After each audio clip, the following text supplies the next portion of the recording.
আপনারা দেখতেছেন নাকি জানি না, আমার চোখে অটোমেটিক পানি চলে আসছে ওনার এই কান্না দেখে, ওনার এই চোখের পানি দেখে। আসসালামু আলাইকুম সবাইকে, আশা করি সবাই ভালো আছেন। আজ এমন একটি ঘটনার সাক্ষী হই যেটার জন্য আমি প্রস্তুত ছিলাম না। আমার নিজের চোখকেও বিশ্বাস করাতে পারছিলাম না। হঠাৎ আমার চোখ যায় রাস্তার অপর প্রান্তে। জীর্ণ শীর্ণ শরীর, হাত পা এমনকি পুরো শরীর কাঁপছে। হয়তো স্ট্রোকের রোগী হবেন। অবাক হয়ে দেখে এই বয়সে রিক্সা চালানোর কথা না। প্রায় 15 থেকে 20 মিনিট দাঁড়িয়ে তাকে দেখছিলাম। যাত্রীর জন্য খোঁজাখুঁজি করছিল, ডাকছিল। কিন্তু তার শরীরের এই অবস্থা দেখে তার রিক্সাতে কেউ উঠতে চায় না। সবাই তাকে পাশ কাটিয়ে যায়। কারণ এই মানুষটির শরীর আজ আর আগের মতো নেই। প্যারালাইসিসে আক্রান্ত, স্ট্রোকের পর হাত পা কাঁপে। তবুও প্রতিটি সকাল শুরু হয় জীবনের সংগ্রাম দিয়ে। কারণ থেমে গেলে তার চুলায় আগুন জ্বলবে না। যেই মানুষটি একদিন নিজের ক্ষুধা ভুলে সন্তানের মুখে খাবার তুলে দিয়েছিলেন, আজ সেই মানুষটি এক মুঠো ভাতের জন্য কাপা হাতে রিকশার হ্যান্ডেল ধরতে বাধ্য হন। বাবা কখনো সন্তানের কাছে ধন সম্পদ চান না। তিনি শুধু চান একটু সম্মান, একটু যত্ন, আর অসুস্থ হলে তার পাশে দাঁড়ানোর একটি হাত। পৃথিবীর সবচেয়ে বড় অসহায়ত্ব হলো নিজের সন্তান বেঁচে আছে, তবু নিজের কষ্ট একাই বয়ে বেড়াতে হয়। যেই মানুষটি একদিন ছোট্ট হাত ধরে হাঁটতে শিখিয়েছিলেন, তার আজ কাপা হাতটি ধরে রাখার দায়িত্ব সন্তানদের। বাবা মার ঋণ কখনোই শোধ করা যায় না, কিন্তু তাদের শেষ জীবনের ভালোবাসা আর সম্মান দেওয়া যায়। সেই সুযোগ যেন অবহেলায় হারিয়ে না যায়। আজ আমরা তাদের সঙ্গে যেভাবে আচরণ করব, আগামীর দিনে আমাদের সন্তানরাও ঠিক সেখান থেকে শিক্ষা নেবে। একজন বাবার চোখের জল কখনো দুর্বলতার চিহ্ন নয়, এটি সারা জীবনের ত্যাগ, ভালোবাসা আর নীরব কষ্টের সাক্ষী। বাবা মা বেঁচে থাকতে তাদের মূল্য দিন, কারণ একদিন হয়তো অনেক কিছু দেওয়ার সামর্থ্য থাকবে, কিন্তু তখন আর তাদের কাছে দেওয়ার সুযোগ থাকবে না। একদিন নিজের ভুল বুঝতে পারবেন, তখন ক্ষমা চাওয়ার আর সুযোগ থাকবে না।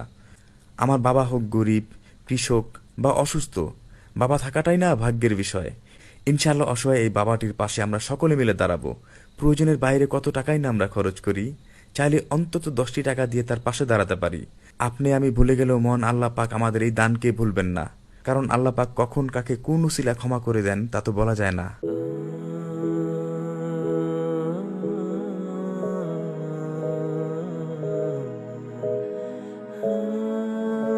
আসসালামু আলাইকুম, ভালো আছেন? এই তো আলহামদুলিল্লাহ ভালো। কি যাত্রী পান নাই? কতক্ষণ দাঁড়াইছিলেন? প্রায় আধা ঘন্টা। একটা যাত্রী পান নাই? হ্যাঁ, বুঝি না। স্ট্রোক করছেন, শরীর কাঁপে, এজন্য যাত্রী পান না? আল্লাহ, আমি প্রায় 10 থেকে 15 মিনিট ওইখানে দাঁড়াইছিলাম যেখানে আপনি একটু ভিডিও দেখলেন। দূর থেকে জাস্ট ওনাকে আমি ফলো করছি, বাট একটাও যাত্রী উনি পায় নাই। তো রিক্সা চালান কেন বাবা? বুঝি নাই কথা। দুই ছেলে ভাত দেয় না? আরে বাবা, একটা বার দেখেন তার অবস্থাটা। মেয়ে কয়জন? এক মেয়ে। মেয়েরকে বিয়ে দিতে পারেন নাই? হ্যাঁ, দুই ছেলে কি করে? আলাদা খায়? তো এইভাবে আপনার তো আধা ঘন্টা হয়ে গেছে, যাত্রী একটা পান নাই। তো এইভাবে আপনার তো যাত্রী না ওঠারই কথা।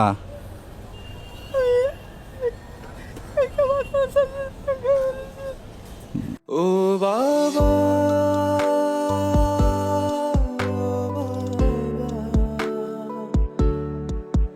কোথায় হারালে বলো না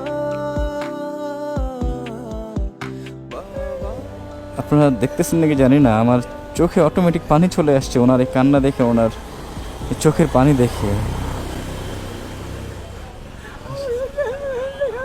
হ্যাঁ আঙ্কেল, আপনার কথা বুঝি না আমি। ও মানে আপনার ছেলেরা বলে তোমার যেখানে মন চায় সেখানে গিয়ে খাও, আমরা খাওয়াতে পারবো না, এটা বলে? আপনার নিজের সন্তান না? আপনার আপন সন্তান না? তো আপনি তো তাদের বাবা। তো একটা ছেলেও কি বাবা হিসেবে আপনাকে পরিচয় দেয় না? দুই ছেলের এক ছেলেও না? এই ছেলেদেরকে আপনি কষ্ট দিচ্ছেন আপনি যখন সুস্থ ছিলেন? আপনি যখন সুস্থ ছিলেন জায়গা জমি সবই ছিল, বাট ছেলেরা যখন ছোট ছিল আপনি কি ছেলেদের কষ্ট দিচ্ছেন কখনো? হ্যাঁ, তোর ছেলেরা এমন করতেছে কেন? আল্লাহ ভালো জানে। আরে হ্যাঁ আঙ্কেল, বুঝি না আঙ্কেল, কথা বুঝি না। হ্যাঁ, ওরে টাকার অভাবে জুতাও কিনতে পারেন? ইস রে, দেখি দেখি দেখি কবির, আরে ওনার তো পা ফুলে গেছে। দেখেন একটাবার দেখেন, উনি টাকার অভাবে জুতা কিনতে পারে না, দেখেন খালি পায়ে হাঁটে, রিক্সার এনে হেঁটে বেড়ায়, পা পর্যন্ত ফুলে গেছে, অথচ দুইটা সন্তান, নিজের সন্তান, একটা সন্তান ওনাকে পরিচয় দেয় না। আল্লাহ, মানে আমি কি বলবো, আমার না ভাষা হারাই ফেলছি আমি। আঙ্কেল আমি কথা অর্ধেক বুঝতেছি না। হ্যাঁ, ও আজকে গাড়ি নিয়ে বের হতে চান নাই?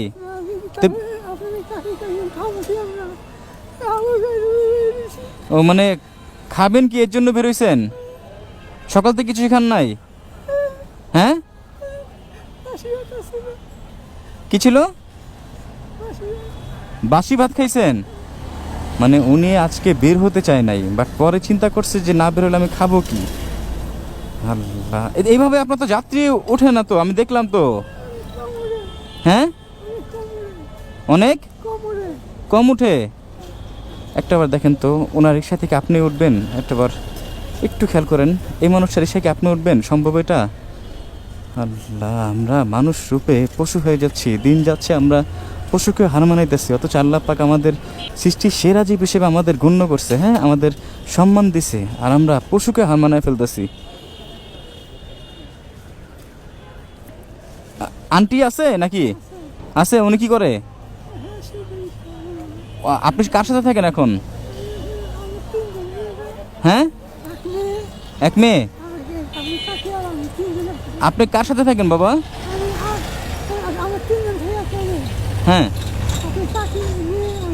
ও মানে আমার চাচি, মানে আপনার ওয়াইফ আর আপনার মেয়ে আর আপনি, এই তিনজনই থাকেন। আর এই তিনজনের সংসার কি আপনিই বহন করেন? হ্যাঁ, আপনিই এই যে রিক্সা চালায়া?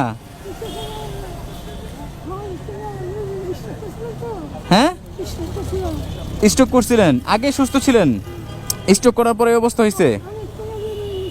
অনেক টাকা ঋণ হয়ে গেছেন? আরে আল্লাহ, উনি আগে সুস্থ ছিল, স্ট্রোক করার পর এই অবস্থা হয়ে গেছে, অনেক টাকা ঋণ হয়ে গেছে। আপনারা কতটুকু বুঝতেছেন জানি না। আচ্ছা, আপনার ছেলেরা তার মাকেও কি দেখতে আসে না? হ্যাঁ, মাকেও দেখতে আসে না? হ্যাঁ, বুঝি না আঙ্কেল, আসে না? হ্যাঁ, ও খোঁজ খবর নেয় না? আপনারও খোঁজ খবর নেয় না? আপনার বউরও খোঁজ খবর নেয় না? আরে আল্লাহ, দেখেন কেমন সন্তান।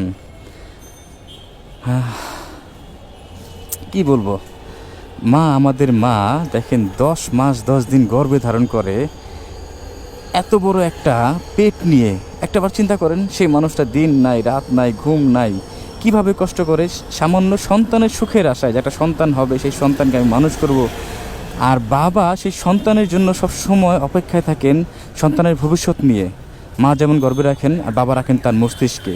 দুইটা মানুষই ভিন্ন রকম চিন্তায়, ভিন্ন রকম কষ্টে, তারা এই 10টা মাস জাস্ট এই চিন্তায় থাকে, এই কষ্টে থাকে। তারপর যখন দুনিয়াতে আমরা যখন আসি, তখন যুদ্ধ শুরু হয় মা আর বাবার, আমাদের কোনো যুদ্ধ নাই। একটাবার চিন্তা করছেন এই সন্তানের জন্য মা আর বাবা কতটা কষ্ট করে, একদম গর্ভধারণ থেকে শুরু করে দুনিয়াতে ভূমিষ্ঠ হওয়া পর্যন্ত, তারপরে বাকি জীবন যুদ্ধ চালিয়ে যায় একমাত্র মা আর বাবা। এই দুইটা মানুষই আমাদের সবথেকে বড় আশা, সবথেকে বড় বটগাছের ছায়া মা আর বাবা। আর আমরা যখন বড় হই, তখন এই যে মা বাবাকে যে কষ্ট দেই, মা বাবাকে যে ভুলে যাই, একটাবার চিন্তা করছেন এটার পরিণাম কি হবে? জাস্ট ওনার সন্তানকে আমি একটা কথাই বলতে চাই, সেটা হলো, আপনারা যদি আমার এই ভিডিও দেখে থাকেন, একটাবারই আপনাদের বলবো যে ভাই, আপনারা বিয়ে করছেন শুনলাম মাত্র আপনার বাবার মুখ থেকে, আপনি একদিন বাবা হবেন। আপনার বাবার যে পরিস্থিতি, এটা একদিন আপনাকে মেনে নিতে হবে, হয়তোবা এর থেকেও কঠিন পরিস্থিতি মেনে নিতে হবে, এর থেকেও কঠিন। আর এটা একদম বাস্তব, এটা একদম আল্লাহ পাকের থেকে ফয়সালাকৃত। এর থেকেও কঠিন পরিণতি ভোগ করবেন, এখন সময় আছেন, অন্তত বাবাকে দেখতে আসেন। আপনাকে একদমই দেখতে আসে না?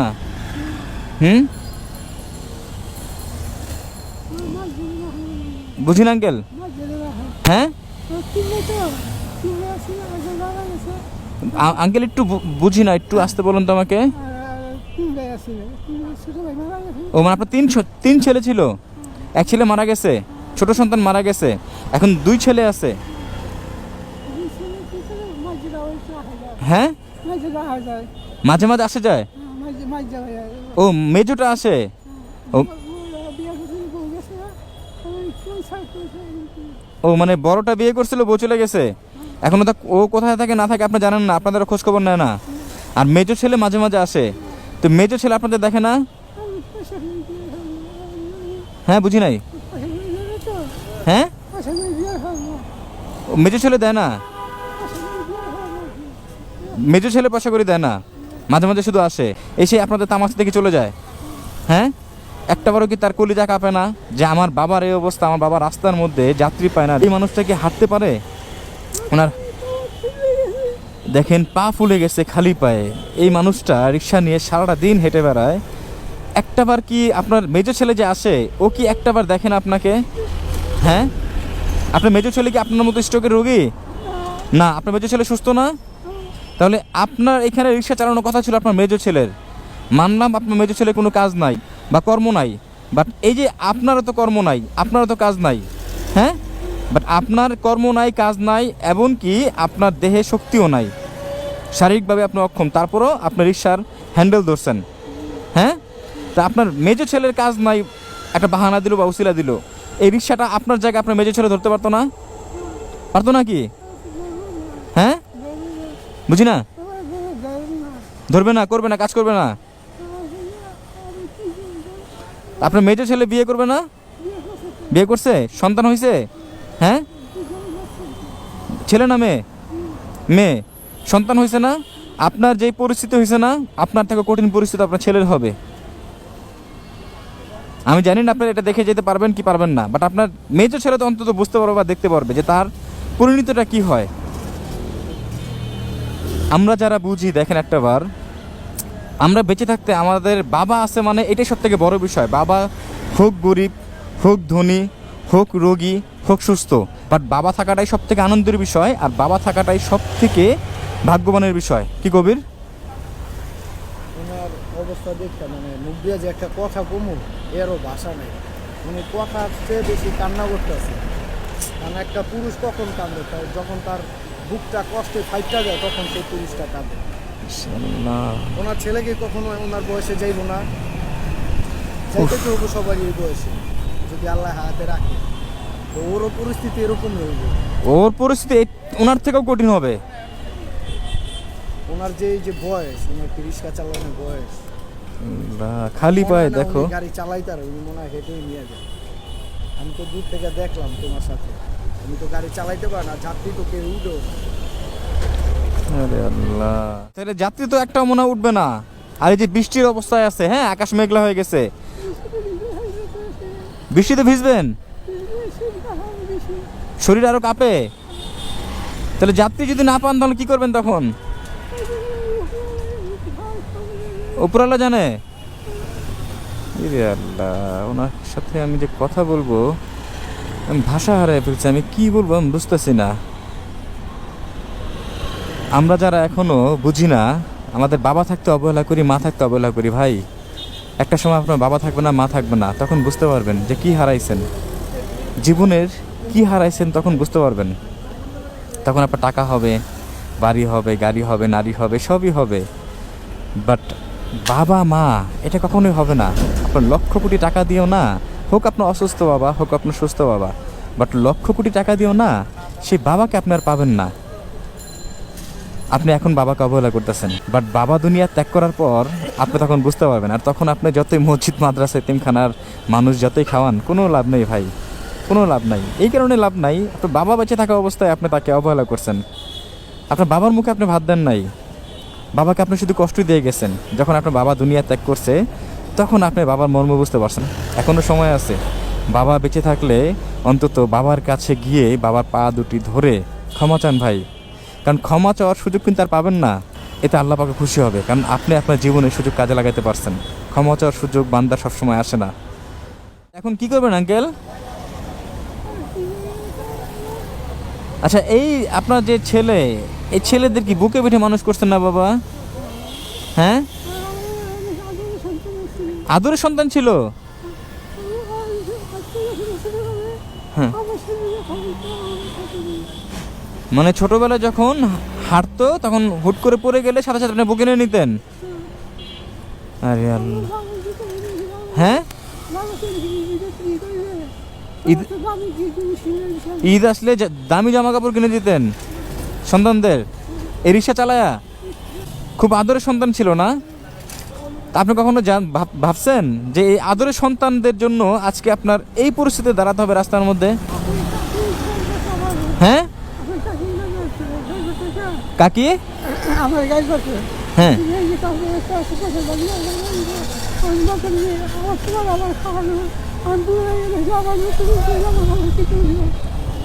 ও বাবা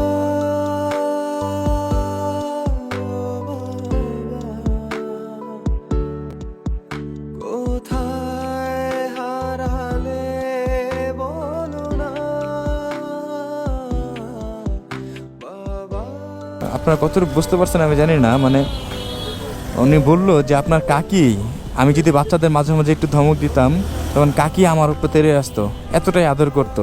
বাট যখন আমাদের এই পরিস্থিতি দেখছে, সন্তানরা যখন আমার সামনে, আমার ওয়াইফের সামনে, মানে ওনার ওয়াইফের সামনে যখন আসে না, তাদের অস্বীকার করে, তখন কাকি বলে যে জীবনে নাকি সব থেকে বড় ভুল করছে তাদের পেটে নিয়ে।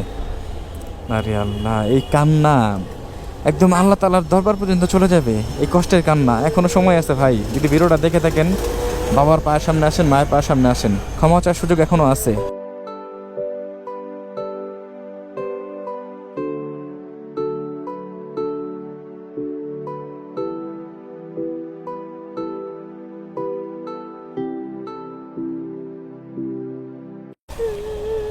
আরে একটু বসেন, আপনি বসেন বসেন বসেন বসেন, দাঁড়ায় থাকেন না। উনি দেখেন বাচ্চাদের মতো হাউমাউ করে কান্না করতেছে। তা আপনি এই যে কষ্ট করে যে বাবা রিক্সা চালান, রিক্সা না চালায় যদি আপনি ভিক্ষা করেন তাও তো মানুষ দিবে, আর আপনার জন্য তো ভিক্ষা ঠিক আছে? কি বুঝি নাই? উপর আল্লাহ পছন্দ করে না, না করে এই জন্য ভিক্ষা করেন না। বাট আপনি যদি মানুষের কাছে হাত পাতেন আপনাকে কেউ না করবে না, আর এটা দোষের কিছু না। আপনি তো আর ইচ্ছাকৃতভাবে হাত পাততেছেন না, না খায় মরে যাবেন তাও ভিক্ষা করবেন না? আরে আল্লাহ, একটা বার ওনার মানে ব্যক্তিত্ব দেখছেন? এই যে বৃষ্টির মধ্যে ভিজতেছে উনি। আসেন এদিকে আসেন।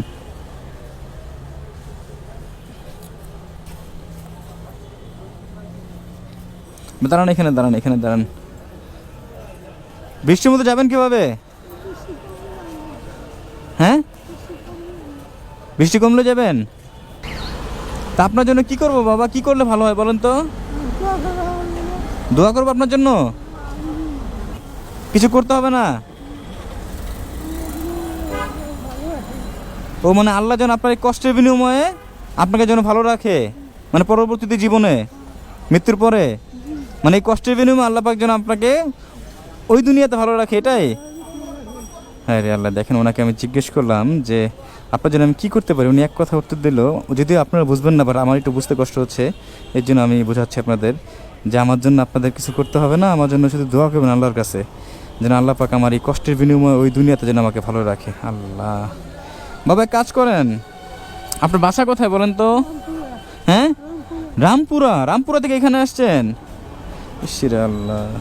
কিছু স্বপ্ন লিখেছি মনে ডায়েরিতে, মানুষ বাঁচে কিছু কিছু আশাতে, ছুটে চলা পৃথিবী দেখে না। এই টাকাগুলো নিয়ে যান, আপনার রিক্সা নিয়ে আর বের হতে হবে না, আমি আপনার পিছনে পিছনে যাব আপনার বাসায়। বাসায় গেলে অসুবিধা হবে, তাহলে আপনার পিছনে পিছনে আমি যাবো। হ্যাঁ বাবা। কিছু স্বপ্ন লিখেছি মনে ডায়েরিতে, মানুষ বাঁচে কিছু কিছু আশাতে। এই টাকাটা রাখেন বাবা, আপনার পিছনে পিছনে আমি আসতেছি। হ্যাঁ, আপনারা রিক্সা নিয়ে বের হবেন না। আপনার ঋণ কত টাকা আছেন? 2 লক্ষ টাকার মতো স্টক করার পরে মেডিকেল অনেক টাকা লাগছে। আর বাকি টাকা কি মানে সংসার চালাইছেন এভাবে? হ্যাঁ, ও বসা ছিলেন 1-1.5 বছর, ও 1.5-2 মাস এই ঋণ করে চলছেন। পোলাপানের খাওয়া দাওয়ার সব কিছু ঋণ করে চলছেন, ওষুধ কিনুন লাগছে। হ্যাঁ, কেউ কেউ পরিচয় দেয় না এখন। ও টাকা দিতে পারেন না দেখে কেউ পরিচয় দেয় না, মানে যে ঋণের টাকা আপনি ফেরত দিতে পারেন না দেখে কেউ আপনাকে পরিচয় দেয় না। গ্রামে গেছেন আপনি, কি বলে ও সবাই আপনাকে ধরে টাকার জন্য?